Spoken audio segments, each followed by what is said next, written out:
Hi Capricorn, welcome to Higher Source Tarot for your Is It in the Cards love reading for December 2020. This is for all Capricorn, Sun, Moon, Rising, and Venus. And if you're new to the channel, I post new readings every Friday. Then I usually will post again on either Monday or Tuesday. So if a reading doesn't resonate, you can always check a different part of your chart or just check back on the channel in a few days and see what new readings are posted.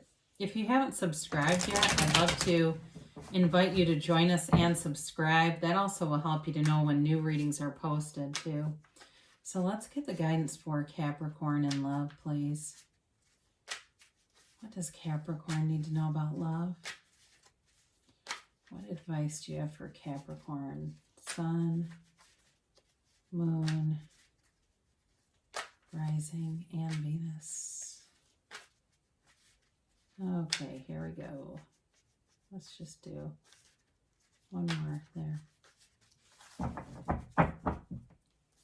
So we will do our tarot portion here first. We'll pull 3 cards for you, 3 cards for the person you are attracting, and 3 cards for the advice.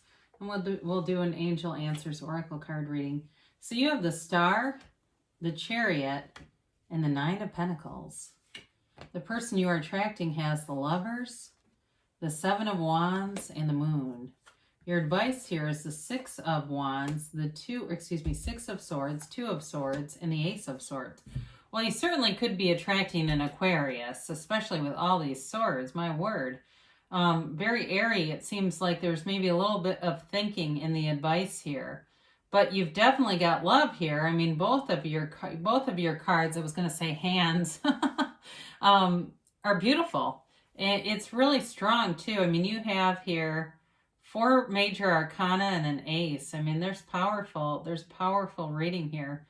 And so you have Aquarius, Cancer, Gemini, Pisces, Fire, Aries, Leo, Sag. You've got, again, the Gemini, Aquarius, and Libra, and all these swords. And you've got Taurus, Virgo, Cap, and the Pentacles. One lonely little pentacle here.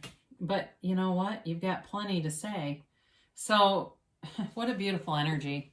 You know, you are going to have people lining up with this kind of energy. I mean, it's going to be like, I think you'll be fending them off. You should have the 7 of Wands in your side of things. But, you know, with this, the Star is a card of beautiful healing energy. It's wish fulfillment. You know, there are 8 stars represented here, and it really is about being clear about what you want, especially with the Chariot here too.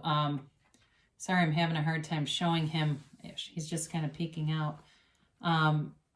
But with the Star, it is a card of self-mastery. As you get into the higher levels of these major arcana, you truly are in this place where you know who you are. And when you know yourself, you know the universe.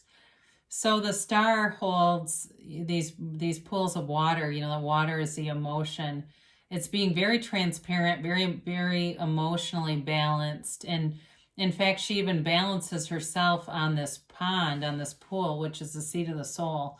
So she's balancing herself on her connection with the soul. It truly is a card where you will attract a lot of people because people love that energy. It's that energy of source, and it's flowing through you. You are emanating that. You are radiating this beautiful energy. And with the Chariot here, the Chariot is all about victory and success. Now the Chariot is, it's a nice, I like this card a lot because it's about moving forward and being successful, but it's got that nice undertone of Cancer in it. So it's got that a little bit softer undertone to soften it. It is a card of law of attraction. So you will get what you think about with this. You will become your thoughts with this. He controls those 2 sphinxes with his mind. They're not even attached to the Chariot. It also is a card that represents bringing heaven to earth with this canopy above and then the earth that's underneath the Chariot. So it truly is a card of bring in the person you want. Start writing down, if you don't know who this is, write down the characteristics that you want because you'll get them with this energy running through you. And I don't know if you've been doing a lot of meditating because the Star also involves meditation. but you're connected. You've opened some kind of a portal here, and you are so well connected to that. Know that you literally can have, do, or be anything with this energy. Now, of course, the Nine of Pentacles, she's the single lady card, but I don't feel like they're saying you're going to be single, or if you are single, I do feel like some of the concerns with all these swords down here, there's a little bit too much thinking going on, and I feel like it has to do with being discerning, but because the single lady card, the Nine of Pentacles, represents a luxurious lifestyle. This is somebody that has her act together. You've got things going for you, and you're not going to just settle for anyone here. And it's, it's a card too where you've got abundance in all areas. You've got prosperity in terms of money, but you've got loyal friendships.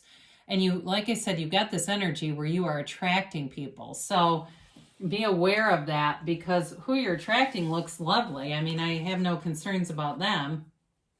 And I feel like if you've got more than one option, they're going to fight for you. They are not going to let go of you easily. And with the Lovers, they're a match, They've got the Archangel Michael on their card here, and these two stand in this Garden of Eden. They'll, with the Lovers and the Seven of Wands here, there may be some obstacle here, whether it's scheduling differences or it's work stuff or something like that. But I don't feel like that to them it really dissuades them. I feel like they can work around it. Or maybe there's distance between the two of you, and that's what's bringing in all these swords. But there definitely is some kind of an obstacle here. But, with the Lovers, it's a relationship that changes your life. It is important. I mean, it's a big deal. And it's coming. It's here. It's a soulmate, and it's under the sun. You've got this beautiful sun above the angel.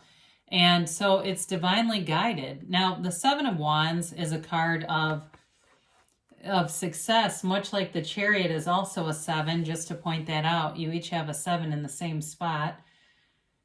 And it's a card where you are in alignment, or they are in alignment, I should say. It's not that we don't have problems, but when we're in alignment, we quickly find solutions. So this person has a solution to any problem.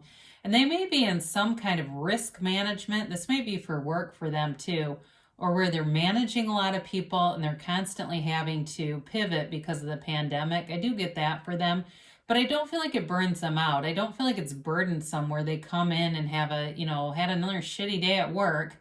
It's not like that. I just think that they're just very good at problem solving. Now, with the moon showing up here too, there's an interesting dynamic here. It's an emotionally charged energy, but it may also be a time of a little bit of confusion for them. And I see that with the Two of Swords.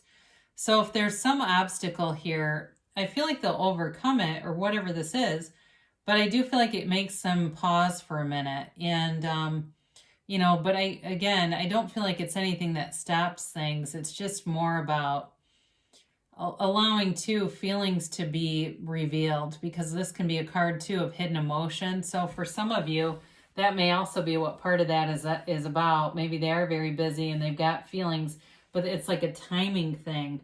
They're waiting for the vaccine or something. They're like this waiting, but they do say to move forward here. So with the Six of Swords, the Two of Swords, I do like to see this Ace show up, because the Six of Swords is about moving forward. And you've got this guide behind you in the card. So, they don't travel alone. They travel together. And so for some of you, it's an indication that you're meant to travel with this person on your life journey. And if it's a reconciliation too, because the star is all about a rebirth, a renewal.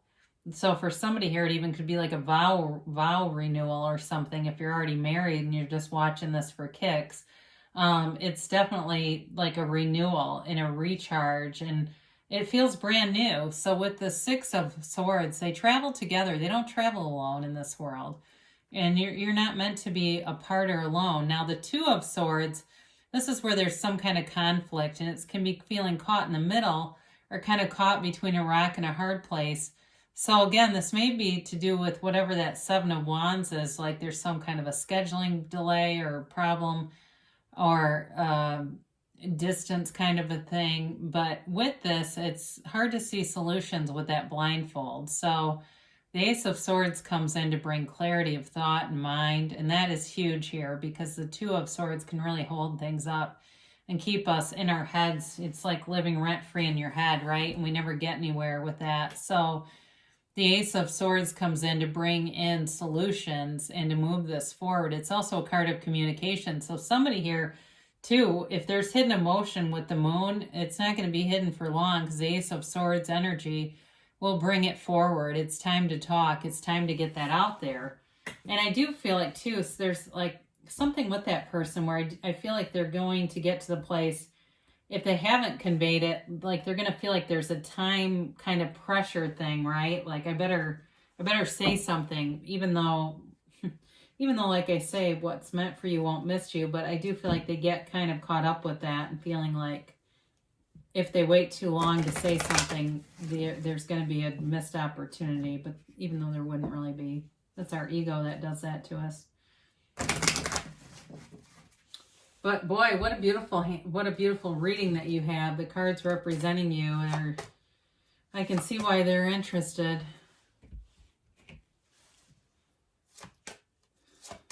And let's see about the timeline here for Capricorn. You've got abundance. So I mentioned that with that Nine of Pentacles. You really are coming into an abundant time. And I listened to Maria Shaw. She's an astrologer. She talked about some planetary shifts that for like the last 2 years, Capricorn has been in this really restrictive energy, very taxing energy, and it's moving away from you now. So the next, I think it's like 21 years, you won't have to deal with that. So, or maybe it was 27 years. So you do have abundance coming towards you. They do say to get more information. And with the Ace of Swords and that Two of Swords, I would agree. There's something about this that you need to talk, you need more information about to help you move forward. But you've got a golden opportunity and abundance here. So some of you may kind of go along and you're happy in the meantime. You're saying, I don't know who this could be. And you're going to go along in that Nine of Pentacles energy and be abundant and happy and prosperous. And there they will be. They will show up out of nowhere because you've been happy in the meantime and enjoying the journey of life and not being worried about it. So people always say that they meet people when they're not looking, and that's why, because they're happy anyway. But they tell you in a year from now, so it doesn't mean it'll be an entire year until you meet somebody. It really is telling you that in a year from now, you won't believe the changes. And it's many people are saying that, right? They look back at 2019, where they were in December, and say, wow, I can't believe everything that's gone on, not necessarily in a positive way. But for you, it is. So you've got abundance and a huge golden opportunity coming. And they give you this emphatic yes. You've got the moon in one hand and the sun in the other because you create your own reality. So you can have, do, or be anything. So what do you want? Be clear with the universe and it will be given. Ask and it is given. I love you, Capricorn, and I'll be back again soon.